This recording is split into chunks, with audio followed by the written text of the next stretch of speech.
Okay, I'm back here. So between this video and last video, I got a bit of work done. Not a huge amount. I didn't get everything implemented I wanted to implement, but the rendering is working now.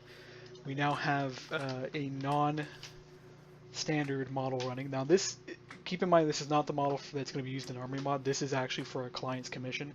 This will be part of his mod, and he will actually utilize it. But it is showing that the system is working now. We are now directly loading models using the same model system we used for the guns and everything else. Rotation is working on it. I'm actually impressed that the rotation is working as well as it's working right now. I was half expecting to have to do some jankiness to make it work. The translation is working on it too, so it's normally when it goes to render, it would render another 0.4 blocks in the air by default. It has been translated down. It's working perfectly good. Sitting on top of our little platform block. It's got its own custom ammo. Of course, it's not been translated. These are huge clip sizes. Its AI is working so far right now. Barrel length isn't seeming to be working at the moment. And of course, we get weird behavior where the gun arcs up too high and low. We could implement limitations on its up and down range. I'm not going to do that right now, though, because there's no point. I do need to get the ray tracing to be ray tracing from that camera eye here pretty soon. I do need to make it render ammo, so this back piece right here is your actual ammo for this weapon. That needs to be set up so we can render and de-render. And that's pretty much it, actually. So I guess we can set up an ammo. It has ammo and does not have ammo state would be a way to do this. I'm not sure how we're going to sync this, though, because the gun data, or rather the gun instance is not sent client side, it's server side only. We fixed this on the single player gun by making it have a client side and server side version of the gun. We can't really do that with the Sentry guns because the Sentry guns need to kind of maintain certain functionality, plus we would have to synchronize the whole gun object over the network, and I don't want to do that. So what we're going to do is we're going to use a boolean of some kind that just goes has ammo. We are already updating the client every half a second about the information about the tile. I had to do this to fix a rendering issue because for some reason when we log in, the turret was not rendering. I don't know what's causing that. I don't care to find out right at the moment. This is functional. Got to fix the barrel length. Got to fix the barrel offset. I did add some size control. The size controls are set up now. I do need to raise the height of this by another, say, 0.4. So let's go to my thing here and pull up the Sentry and make this 1.2. That's pretty much the collision box controls is what that is. That's trying to get the collision box as close as possible to where the object is. Probably need to do some offset here.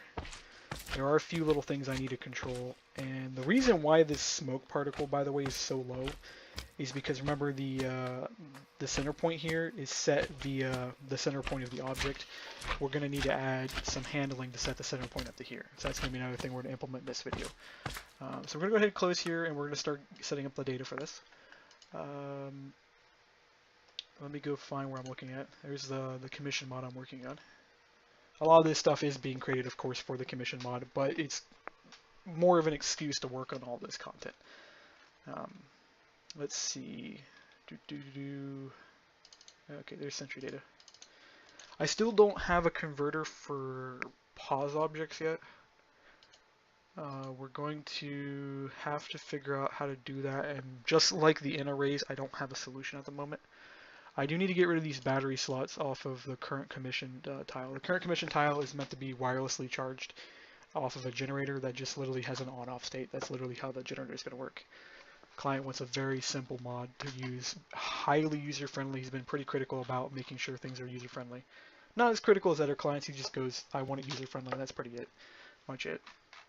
I've had clients in the past that literally will get on my case daily. He's been pretty good so far. I've been lucky. The last few clients have been pretty nice like that. So we want to set up some data here. So private pause center offset, and we want private pause barrel offset. So even though we have a barrel length metric here, This just gets us how long our barrel is. Barreled offset is more or less going to be used for just offsetting the position from the barrel length. And I just noticed I've been doing hand gestures and stuff, and I know you guys can't see that, and that's unfortunate. I don't know if I ever get a webcam to let you guys actually see what's going on. Kind of find it creepy to do the whole webcam thing right now. Eventually, maybe in the future, that'll change. But at the moment, yeah. Plus, you guys would see like basically how trashed my workspace is. Yeah. So we got these. That'll work. We need to implement their usage.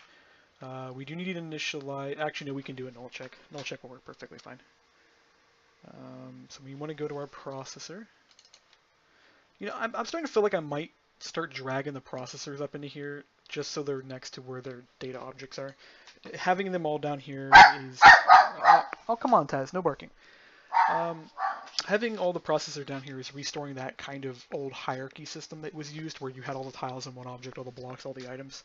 And I kind of don't want that to happen because it's hard to navigate these when these files get large. Right now we've only got, what, 5 of these in here? But it could be down the road that when we start getting more and more and more stuff, that this could end up as 20 or 30 processors. And it's not unreasonable to think that because we got to add armor still, we got to add swords still, we got to add bayonets for guns, of course. So sharp, pointy objects on the guns. Most likely those would recycle the sword class. Actually, there'll be just a melee class, and then it would encompass all the weapon usage. Same with armor. Armor's everything. We got to still add parts, upgrades. Crafting components, of course, are going to be handled via the normal item JSON system, so we don't have to worry about that.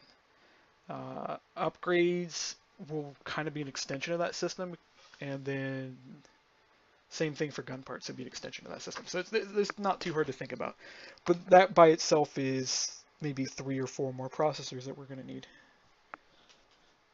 So yeah, not considering that there's still GUI stuff that has to be implemented. Entity selector stuff has to be implemented. The list will go on. This could easily end up at least 12 by the time we're done with this mod. Where were we though? We were getting ready to add location data. So what we want to do is we want to go if something.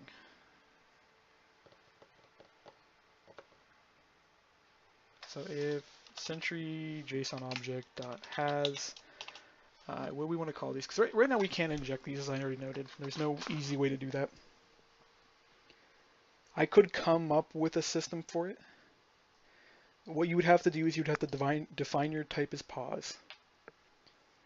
We would then have to capture the type, utilize the fact that it's a JSON object is what we'd have to do.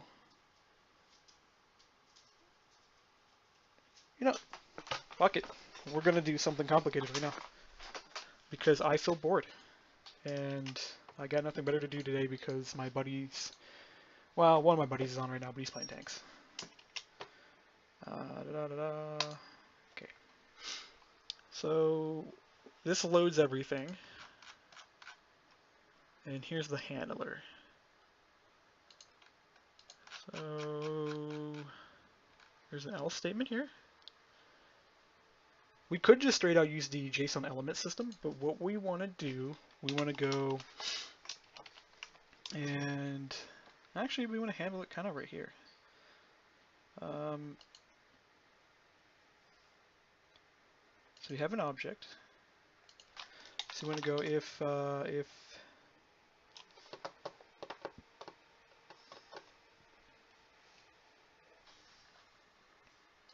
how did we plan to handle this?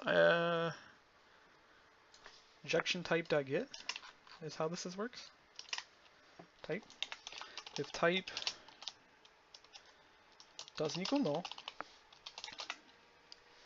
If else, then we would go if type dot equals. You know what? This is gonna. We're gonna do it this way. So I was gonna be like type doesn't equal null. We'll do that, and yeah, whatever. That's not gonna do the trick. If we do it this way, we don't need a null check.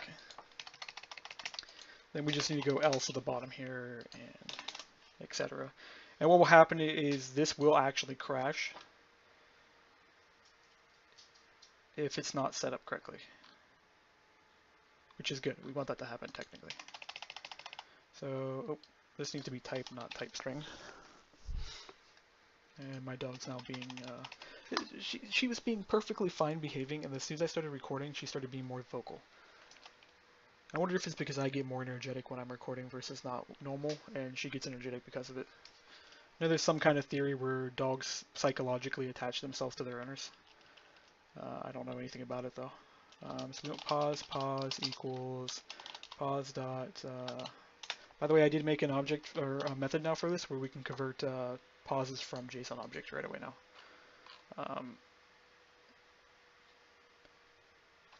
So we want to go element, or we want to go object dot. Yeah, so we're inside of the whole is JSON element thing. So yeah, we're there. So we can just cast this pretty much. So this will be JSON object pretty much. We don't need to be more specific than this for the reason that if you guys have ever seen how this actually functions, you imported the wrong one. Oh, you imported the Scala one. Why does Scala have a version for JSON? I never really fully comprehend the whole thing with how the Scala system works. Why it has a version for everything? Why doesn't it just wrapper everything internally and trick it into believing it's a Java class versus not a Java class? I mean, it's got full control of the compiler. It can do anything it wants, but it doesn't seem to want to do that. This will crash, in theory, if it's not a JSON object, because we'll get a cast class exception. We're going to actually check for this. Object instance of JSON object. Wrong one. We want this one. This way we can give a more detailed thing. And instead of throwing a runtime, we can throw a illegal argument exception. Or we could throw a syntax format exception. There's a list of things we can do. I prefer a legal argument exception because, as this notes, to be thrown to indicate a method was passed an illegal or inappropriate argument. So that's kind of pretty much what just happened. Build was marked as pause, but could not be converted to pause. And we'll do filled. And we'll do data. And that should do the trick. This is always going to return a new object because of how this is designed to work. As long as this does not null, this will return a new object. If you fail to put the X, Y, and Z in here, it will fail to function properly. It's just a heads up when you guys go to use it. And then what we want to do is call this. So, boom. We do want to just set accessible up here, actually. So we do this, or we do this. And that handles our pause object pretty much. So that's our filled handling. And then what we do is just copy this whole entire method down here, put it right here, and this should just pretty much handle itself. And I think I've messed up the one above us. This is actually needs to be pause.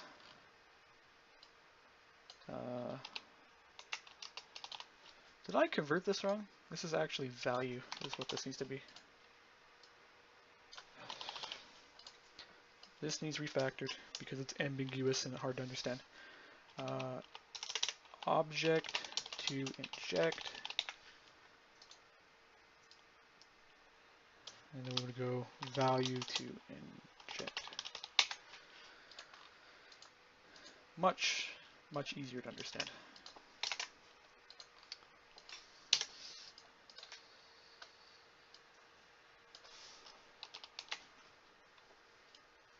And then we do this, and that handles our pause.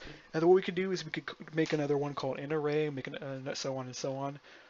We would want to find a way to procedurally handle this though, so there'll be some kind of registry we would call, and we go, okay, I want to register this new type for conversion, and we'll call it pause, and there'll be one for location, there'll be one for this, that, and everything. The way we're doing is we're doing it the hard-coded way, and we don't want to hard-code things. Avoid hard-coding as much as possible. But right now we're pretty much hard-coding everything, so blarg.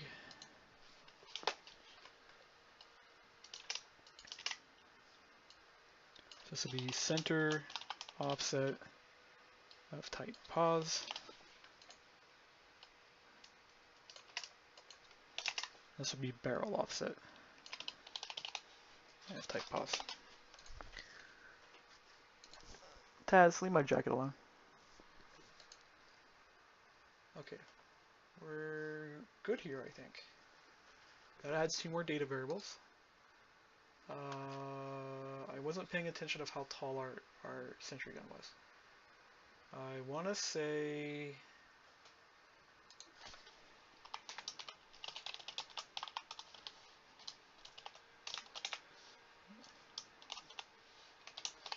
we need to add 0.4. I mean, it'll get us close. We don't have to be perfect. And then for barrel offset, I don't think we need to add anything. I think we're good on barrel offset.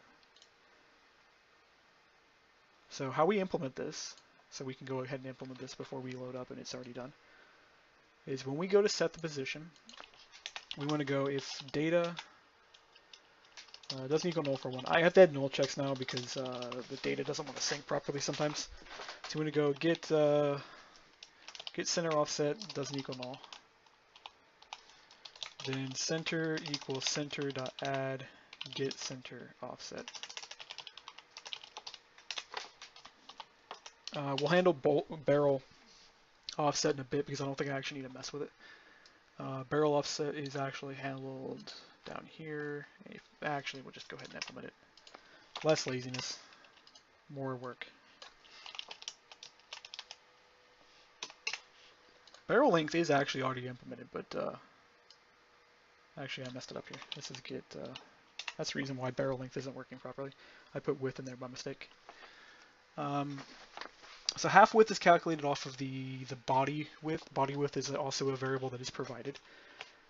Body width is initialized to that 0.7 variable we already have been using. So we just implement this, and then we need to set it. This will create a junk object, so eventually we'd want to come back through here and maybe set this all up to actually store as an X, Y, and Z inside here and everything, but I like using the pos system. It does actually work out well. It does save a lot of development time, and then we can come back at the very end, which is step 5 in doing performance. For those of you who know what the steps are, it's functionality. I forgot my own steps. So it's functionality, reusability, readability. It doesn't matter. Needless to say, there's steps, and they're meant to be executed in a certain order. Oh yeah, it's solution, then functionality, then reusability, readability, then performance. And the reason for the order, which I've actually said I'll probably make a video on later, is based on the kind of design practice. You create your solution first. So before you even code, you try to think of how you're going to design it. I mean, while you're coding, you can design your solution. It doesn't really matter. Then once you know what you're going to do, you create your functionality, which you see me do all the time. I come up with the ideal, then I implement it, and then maybe I revise this. It is an iterative-based process. It's not a waterfall. You don't go through all 5 steps. You go from step 1 to 2, and then you can go back to 1 and then back to 2. As soon as you have something functional, you want to try to make it as reusable as possible. You want to be able to recycle that code. If you have to write more code to accomplish something, you're probably doing it wrong. Although reusability is not something that needs to be highly prioritized, but if you can, pull it off. Of course, if you can't make something reusable, skip that step. After reusability, you make it readable, because if you can't read your own code, you're going to mess up. If somebody else can't read your own code, they can't contribute. Code that is not readable is not maintainable. Code that's not maintainable is not survivable. Code that cannot survive will make your application fail. And then the very last thing is performance. Performance is put on the last because early optimization causes a program usually to fail. If you see like a nice piece of software and it was running for the longest time and all of a sudden it starts to behave wrong, either one of 2 things happen. They try to add a new feature, or they try to fix it, performance problems, not realizing what the underlying structure of the code, what function is. Performance should only be focused on if it's actually absolutely necessary. So if the code is running relative enough, don't worry about it. Performance should only be hit up is if you know there's a problem there and it has to be fixed. Examples are is if you're trying to make a scalable application and you're taking too much time to run a process. If you go to scale, that problem becomes an issue. Big O notation is a good example of this. So if you have an N of 1 versus N of 2 application, both an N of 1 and N of 2 will run the same amount of time as long as you have one element in your list. As soon as you add 2, the N of 1 will run faster than the N of 2 because how it works for those who are not familiar with Big O notation, an N of 1 means you're only processing each element one time. An N of 2, on the other hand, means you're processing it to the power of 2. So you're going through the list twice, pretty much. But it may be worse than that. There actually is... Or actually, not going through the list twice. That would be 2 of n. And n of 2 is to the power of 2. So if you have 2 elements, you're processing 4 times, 3 elements 9 times, 4 elements 16 times, and you can clearly see how that gets out of hand pretty quickly. It's the reason why you should always avoid it. Some of the pathfinders in ICBM are that way, especially the TNT blast is the reason why you will never see a really large TNT blast in ICBM. Is because they're actually N of 3 operations. They're just ridiculously poor efficiency-wise. Anyways, this is working good. We are getting a better center point handle, I think. Actually, I think the center point didn't really work. I just feel like the center point actually got lower.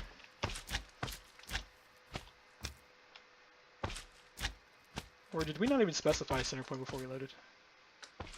Where's my sentry gun? Okay, it's not that thing. I don't care about the test sentry gun right now. Another thing I haven't been checking this whole time I've been working on this, to see if the sentry gun items are loading. Yeah, there's one of them. That would be the test sentry. The other one is it in here? It is not. That means this is not metadating, which we need to fix. Yeah.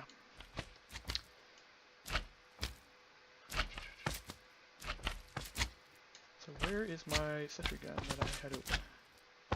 So there's World Jujo, client, guns. Here we go. So I did set the YL set to 0.4. We didn't get a crash, did we? Maybe I misspelled it? Because if it's misspelled, you wouldn't know. I'm surprised. This whole section didn't run. Wow. That's a derp for a Sentry. Basically, if I can control Z real quick to show this. See this right here? See how this line's here? See how that doesn't look like it's anything? That is actually encapsulating this entire thing. So I need to get rid of that. That just prevented that whole thing from running. So we got to restart the whole client, unfortunately. We can go check really quickly what's causing this not to run. So this is the Armory Sentry test. We should be getting one of Jujo's ones in here somewhere. Maybe it actually was in there and I wasn't paying attention. Because there was an item after that, and I wasn't looking to see what it was. And let's go in here real quick. Actually, I need to open the render.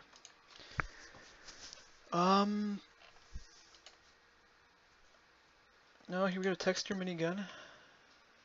We're using Texture ID RPG though, so I need to do this. Put you up here. This will of course become a missing texture. So it probably was there. It just looked like an RPG and I wasn't paying attention. That happens, of course, especially since I'm coming off of a monster rush right now. So, cool thing is monsters will give you a better focus. Unfortunately, repeated usage of it as an energy drink will also cause a serious crashing problem. Also dehydrates you too. Good thing is I always keep a bottle of water on my desk. But relaunch this real quick and we'll get a test to see if the position data is working properly. Not else we're going to work on right now. Pretty much just kind of winging it. We got to do GUIs at some point. I'm not at all sure if I'll do the permission GUIs on camera because that's literally going to be hours of me just messing with things because I don't know what the state of the permission system is. Even though I made it and designed it, I poorly documented it. And I'm not talking about Java docs. You see, I'm pretty good at Java docs. There's another form of documentation, which is creating notes and elaborate designs that you can read through. So there's no document I can open up that goes, oh, here's how the entire permission system should work from start to finish. Here's where all the components are. Here's how all the components interact with. There's no system for that. And we crashed.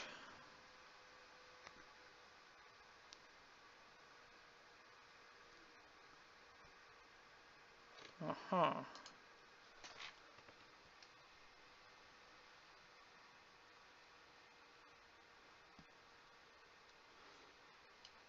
That's because we're still here. We forgot to fix it.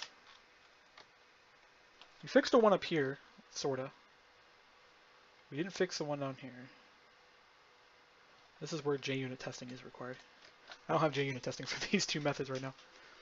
If you guys remember from the older videos, we JUnit tested the living snot out of the processor injector.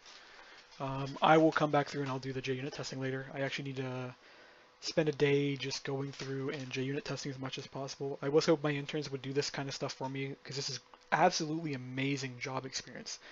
If you want to learn how to program and you want to learn a system you're programming on, writing JUnit tests is the best way because you are forced to work your way through that code. You're forced to learn that code and you're forced to learn how it flows. And if you learn how code flows, you really master that code. So if you know how it starts from works from start to finish, it's pretty good. And it's an easy way to learn that is to write JUnit tests. Especially when you're writing JUnit tests, you can document everything. So right now there's not a lot of documentation going on here. There's not a lot of explanations because this stuff's pretty obvious is one of my defense when it comes to that. But it could be documented more. There could be notes saying, okay, this is how this is handled. Here's edge cases. Here's why these errors are here. And an intern could write that. I'm not too against that happening. And it gives them experience that they need. And a lot of these people who want to learn how to mod, this is a good way to start. It's not the most enjoyable way. It is actually probably one of the worst ways when it comes to entertainment-wise to learn how to mod.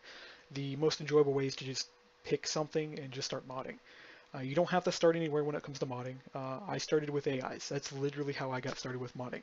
I picked one of the hardest things you can work on, and I started diving into it and forcing myself to learn and improve and become better because I had a goal in mind.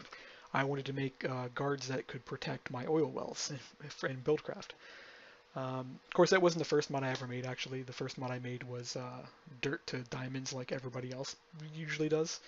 The only difference is when I started doing that, I did that back in the alpha Minecraft days. That was before the dirt for diamond tutorials existed. There was a couple tutorials on making blocks. I think there was a dirt to dirt 2 tutorial out there then. There were a couple forum posts on how to patch things by a few nice modders. I still want to know who originally figured out how to mod in the first place. That's kind of information that'd be really useful to know. And our center point's too high. Our barrel length is redonk.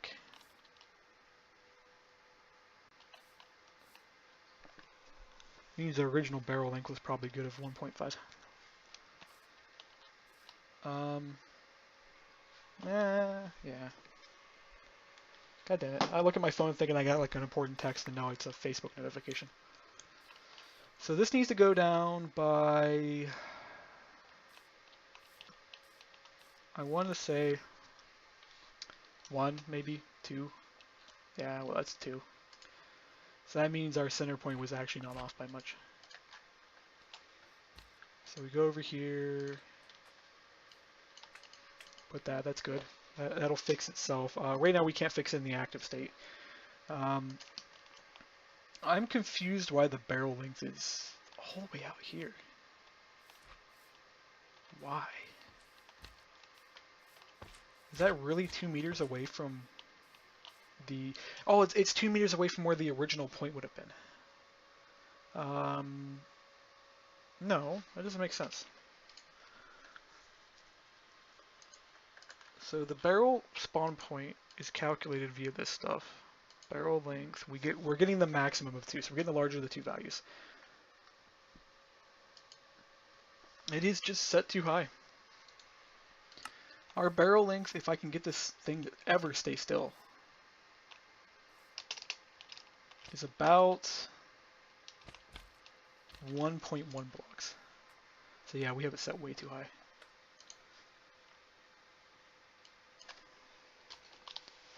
Okay, so we relaunched, that should fix itself.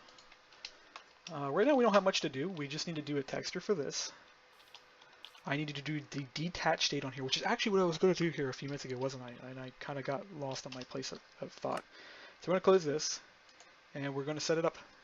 So how we need to do this is we've got to sync if we have ammo.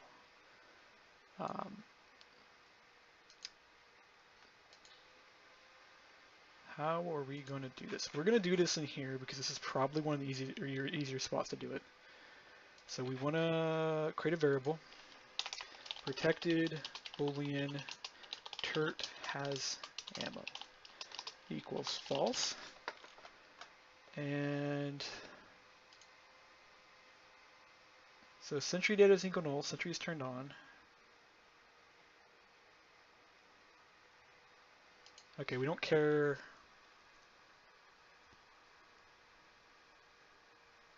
Okay, this needs to be up here. Get sentry doesn't equal null. This is an energy consumption state system. We don't care about this. What would happen in here is we would turn the logic on and off. So we would update the running state.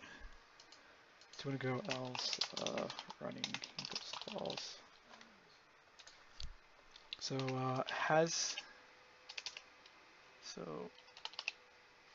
what did we call that variable? Tert has ammo. Let's change it to sentry has ammo. Last thing I want to do is start transitioning between using the word tert and sentry and back and forth. It'll get confusing. Get sentry dot get gun instance maybe. So actually we want to make sure our gun instance isn't null. So we're going to go if gun instance doesn't equal null. And of course we accidentally clipped that off there. And then we want to go has ammo. Pretty easy. Yeah, that's literally what we want to do. Because we want to check if we have a clip loaded, not that we have a bolt in the chamber. Bolt in the chamber and the clip are two different separate things. And for those of you that'll rag on me for saying clip, I literally use clip and magazine interchangeably because the code gives no shits about either. The code assumes a clip and a mag are literally identical. It does know the difference between loading a clip versus loading a mag. I know that a mag is a solid object that gets loaded in, and it knows that a clip is used to hold ammo and then load it into the gun, but the clip does not actually get fed into the gun. But when it comes to the physical object of a clip versus magazine, there's no difference. They both hold bullets. Moving on, because that is literally not at all what I wanted to talk about. So when you go to false here, you know what we're actually going to do is at the beginning of every tick, we're going to set the ammo to false. We're going to set the running state to false. That way we're not resetting this. So reset state, and then we can re-get the state. Okay, force position, update has ammo for renders. There's a few other things we can do. We can go is tert alive. What we want to do is if the tert is dead, we don't want to get rid of it. We just want to render it in a mangled state. That is going to come later. But we actually will put a variable for this already. Boolean sentry is alive equals false. And we're going to do that down here. So sentry is alive equals false. And what we'll do is if the sentry is not alive, we'll pretty much just delete the entity. Or we'll take it out of the world actually, so we can recycle the whatever we have. Get health is greater than 0 pretty much, as the sentry is a live state. Now we want to go down to our description packet and we want to encode both of these in there. So buff.write boolean has ammo, and we want to go buff.write boolean sentry is alive. And then we want to come over to our read description, which is in our client, and we want to read these both out. So right here, we want to go has ammo equals buff dot get boolean or read boolean, and we go sentry is alive equals buff dot read boolean. So these are now two synchronized methods, and they'll synchronize over a period of time. Now what we want to do is create a render state on the turret only. Actually, you know what? We need to create a render state on both these. And this is where we get into that stupid thing where the gun has it, where we have to access two render states. So we want to go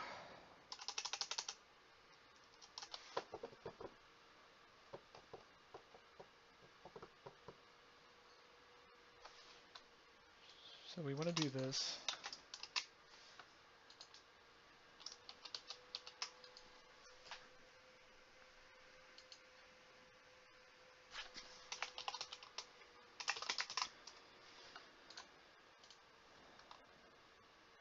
So we go plus if Sentry has ammo, then we would go dot empty. Actually, we want to not do that. So we want to do this, then this, then we go like that. That gives us our differentiation state real quick. I believe there's a more intelligent way we can do this real quick. And I believe I did this on another tile or another system we were working on. So string key equals new string, and we do that.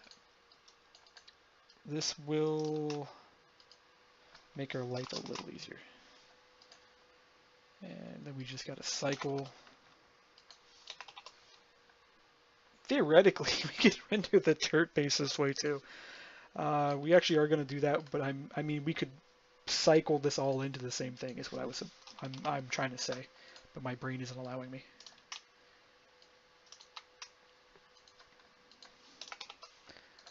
Okay, so this is going to be the turret. Cool. Get rid of that, and that handles our empty state, and then we could do our is alive state in here too. We would have to add 2 more keys on this in order to do our alive state, and we would be rendering our we would be rendering our dead state first, and we would have to run dead and then ammo dead. So there's 2 different states for this.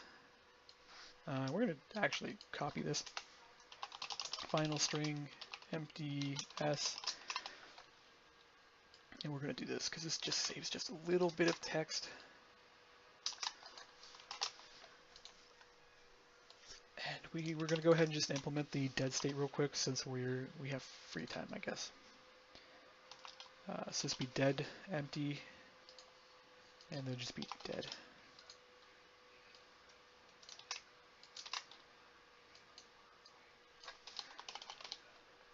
Theoretically means you would have to implement 2 models.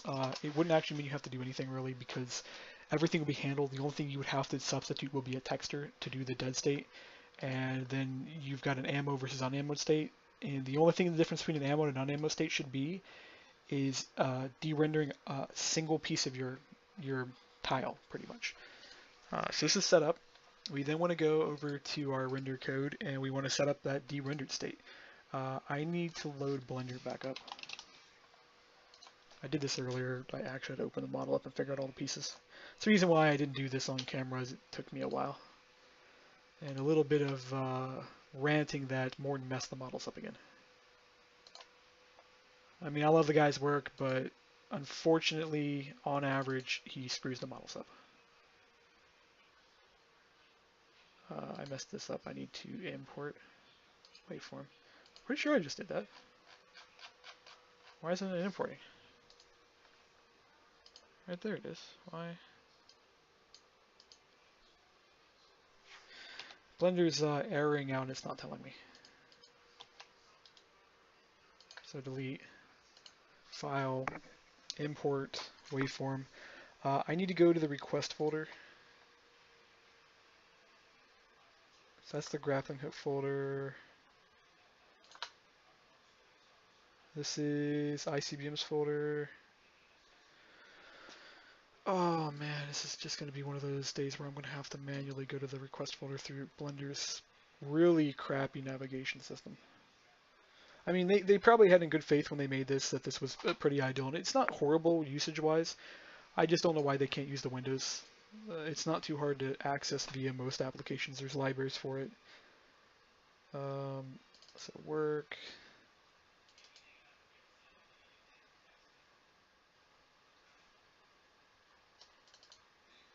And unfortunately, I have trouble reading this text because of the way it's designed. Oh, that one's not a fault on their own. That's just my eyes suck.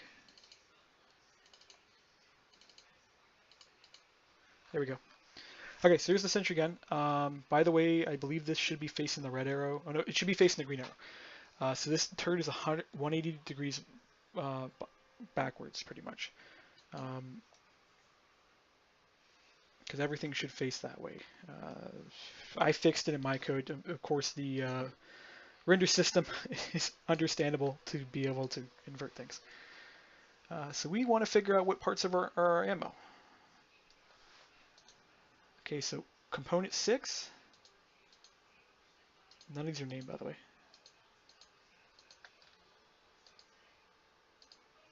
Component 6 and group 8. I don't know if it's even Morden's fault that some of this stuff is messed up. So that was what? Group 8 and component 6. So here's component 6. We're just going to put this here, and then group 8. We're going to toss this down here as well. And the reason I did that is I'm just literally going to do this real quick. Right now the part system doesn't know how to just append parts to things. So this is... Actually, you know what? We need to put this here. Entity, you're my turret, but your ID is turret.empty. So this extends turret, and then this oh no, this is, I need to put the ID up here. So we extend the turret by saying this is our parent, which then extends Sentry. Sentry sets all the textures up here. So the reason why I said the parent system is actually pretty powerful is I can set the an ID up here. I can go model, texture, rotation. I can fix all of my problems with my model. And then down here, all I have to do is set the parts and stuff. I still need to implement a part append and remove system here. So rather than defining parts, I can say, okay, what parts I want to remove and what parts I want to add. In this case, I would just want to remove these two end parts, and I don't want to implement that system right now because it'll just take me it'll probably take me an hour or two to do, and etc. This video is already at 43 minutes. So this will work. If we have no ammo, we won't render the ammo box at the back. That's pretty useful. It adds some more immersion factor. And I can close this now. Luckily, the turret is scaled correctly. I believe Morton did rescale it for me rather recently, so I do appreciate he did that. We still need an icon for this, so we'll have to get that. Actually, I'm going to go up to the request folder real quick and make sure there's not an icon in the textures folder.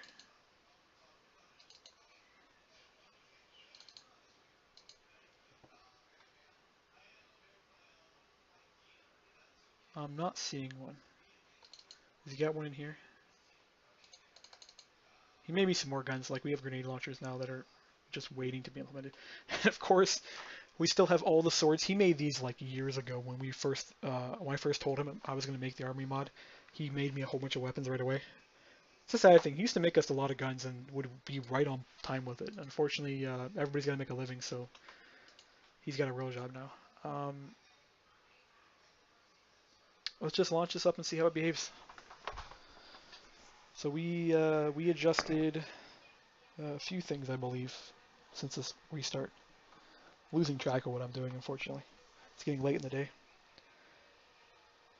My brain's also on the subject that probably going to start one of my exams today. So I don't want to call it an exam, it's more of a final project. So for my web programming class, I got to take basically my midterm, which was exam 2, convert it to JPA, add 7 listeners to the thing that do a variety of things, and then make it functional. So it's an easy couple 100 points. But I have no clue what they mean by add listeners because I haven't been paying attention to class whatsoever because I watched my grade hit 80%, so I'm at an 80% literally right now. So no matter what I do, I will pass that class with a B. But if I finish this project, I pass with an A. It's a great thing about having easy classes. If you ever go to college, make sure you take at least one easy class a semester. That way it levels your grade point average out and it gives you a little bit of pressure relief. Don't do what I do and take physics, chemistry, and what else did I take? Hydraulics, all in the same semester. I got crushed with so much math that I started failing to function mentally to the point where I started skipping classes just to take breaks between things. So this is back in when colleges forced you to go to class every single day. So I had a physics class daily. Actually, no, I had a physics class every other day, but I had a chemistry class daily, and then I had a hydraulics class 4 days out of the week. I didn't have one Friday. I enjoyed the hydraulics class. It was amazing. Great professor. Probably one of the best professors I've ever met. I mean, he didn't have a PhD or anything, I don't think, but this was a guy who was responsible for developing more than half of the radar systems currently implemented by the U.S. Navy. Great guy. The model failed to load. Oh, you don't work.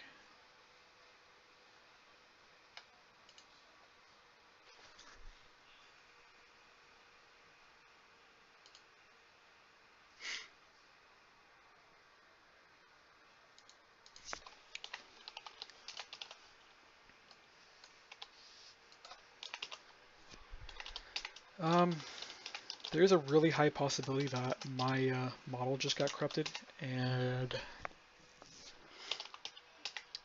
so actually this needs to be engine.logger.error failed to render model plus this. I'm adding debug, by the way.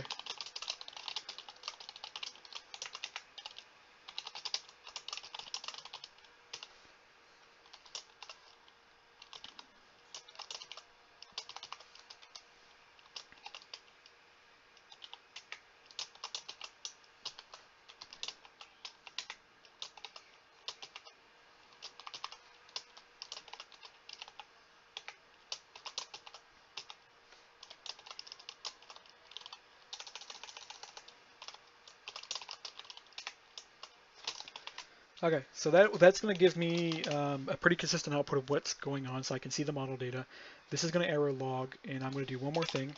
Private boolean error lock equals false, and we're going to go error lock equals true. Actually, we're going to do this even better. So I'm going to go private int errors equal 0, and we're going to go if errors plus plus is greater than equal to 5. And then it's going to error lock itself. And then we're going to go if the dynamic render system, by the way, for the tiles actually has this built into it. The unfortunate part is there's no catch here, so it actually just crashed. But the dynamic system is actually programmed that if it repeatedly fails to render something, it just turns the renders off.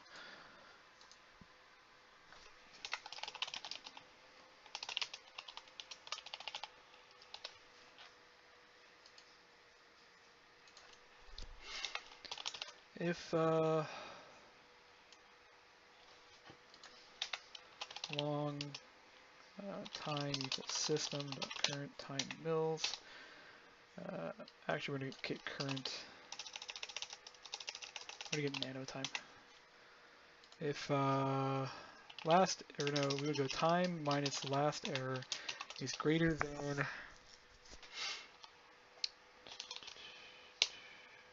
that'd be 10 milliseconds, I believe. And we want to go like this real quick, and we want to go last error is time, and this actually could be a lower real quick.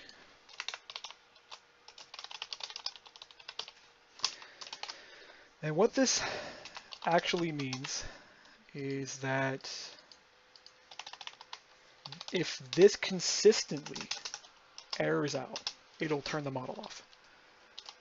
So if we get 5 succession errors in a row, so it's going to start spamming, your model's turned off. And we're good to go.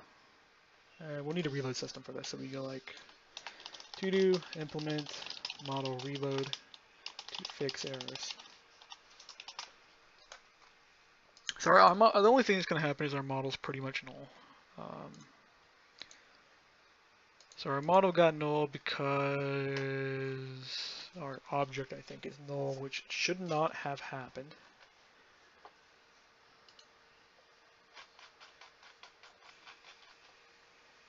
There's literally no way this should have happened. So we need to confirm that we have a good model.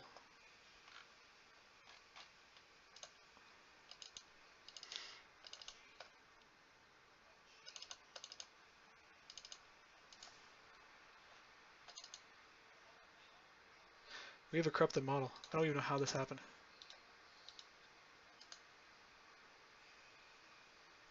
Blender literally corrupted my model when it loaded it. How? What?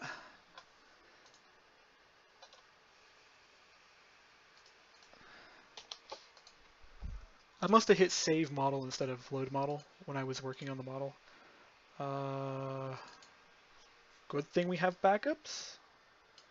Actually, you know what, I can do even better. Did I go over here? Come on. Shoot, I have not synced that model. I was about to say I can go over here and I can just literally go poke and then reload the model through the this system here. The cool thing about syncing your code is if you ever make a huge mistake like I just made, you could reload your model, so you don't have to worry about losing things. That's where people that tell you don't sync your assets in source control, sync your assets in source control, because if you lose your ass because of something, you can always get your stuff back. I've literally dropped mods because I've lost too much code before them. The Guardsman mod is a perfect example of this. I lost the entire code base, and I just was like, nope, I'm done. I didn't want to work on that mod again because I lost pretty much 2 years worth of work. Where we at? So we want to copy this thing. I got backups of this likely, so there's a SketchUp file and there's a Collada file. So if I fail horribly, we have backups. And then Morton probably has his own backup files. So luckily we now have a system in place to prevent that from happening again. So if we ever get a render crash like that, it'll just go fail into the chat. And then we'll come up with some kind of system. Actually, you know what we'll do?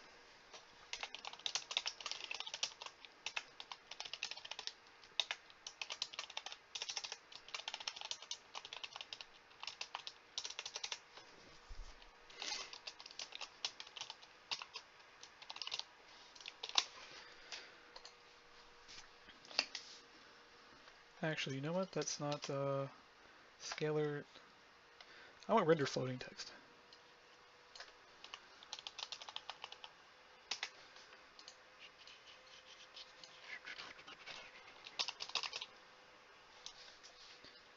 Shoot this. And then I just need to set the position like this because, yeah, it's an OpenGL render call. Okay, so I just need to set the color. So I'm going to go color.red.getRGB. Good. That, in theory, if we error lock, will render a debug message.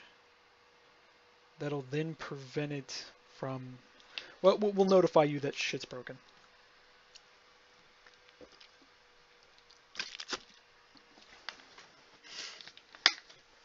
Actually.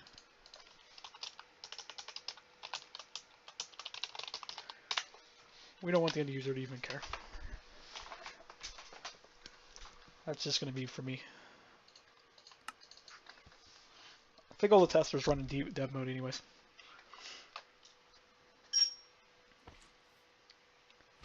What? You guys saw that, right? We had an inverted model there for a second. Anyways, our offset position's still high.